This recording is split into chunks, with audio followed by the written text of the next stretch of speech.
Woo! Werewolves of America. Here it is, the day before Halloween, and it looks like it's going to be one spine-chilling spook fest. The midterm elections come on the heels of this year's Halloween festivities, and nothing could be more appropriate. My neighbor across the street has bedecked his lawn with signs and placards trumpeting his choices for a sainter tomorrow, and these are by far the scariest Halloween yard decorations I have ever laid eyes on. Election Day in America, when we willfully forfeit our God-given rights to think for ourselves to appoint lying, backstabbing, deal-wrangling zombies and succubi in waiting to do our thinking for us. And by zombies and succubi in waiting, I mean they'll suck out your brains and souls. I don't like politics in America.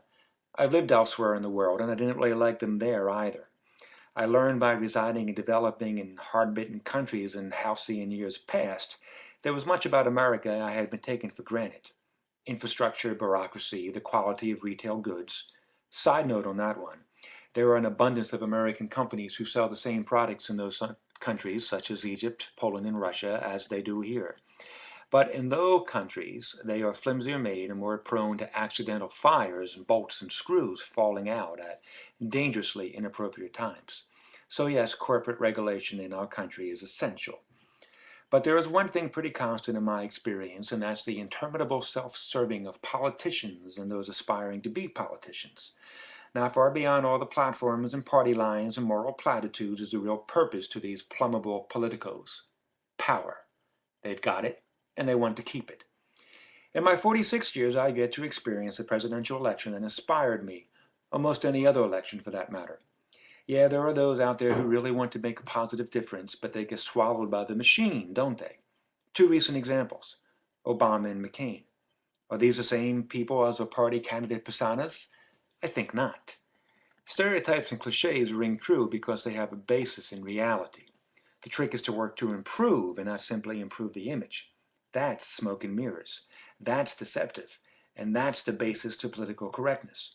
The basis to the endless demagoguery of both the Democrat and Republican parties.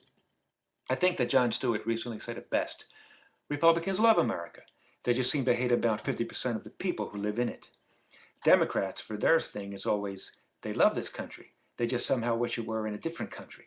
With Democrats, it's like, America is the greatest country in the world, but have you seen Finland's healthcare system?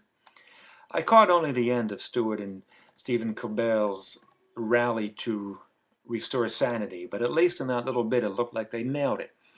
I really had expected it to be a harangue for liberal politics, but what I saw was not that.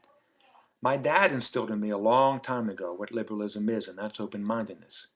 Good call, Dad. One I never forgot, and always have striven to uphold.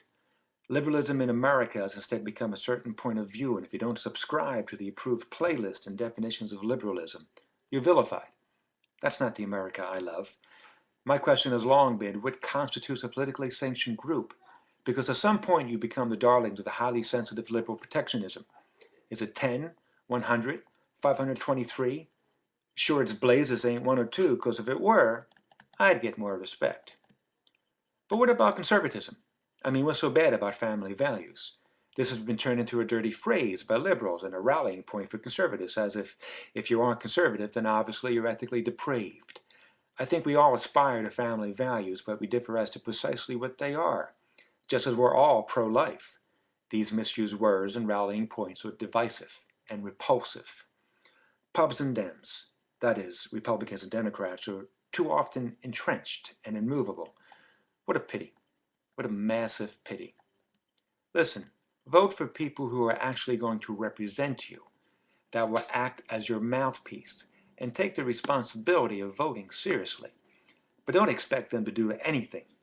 Expect things from yourself. That's about it. All my life I've been privy to throw the bums out of office politics. All my life I've been privy to the universal laments that our elected and electable politicos lie, cheat, and steal. And yet every damn election we somehow expect things to be different. Wake up, America, and happy Halloween.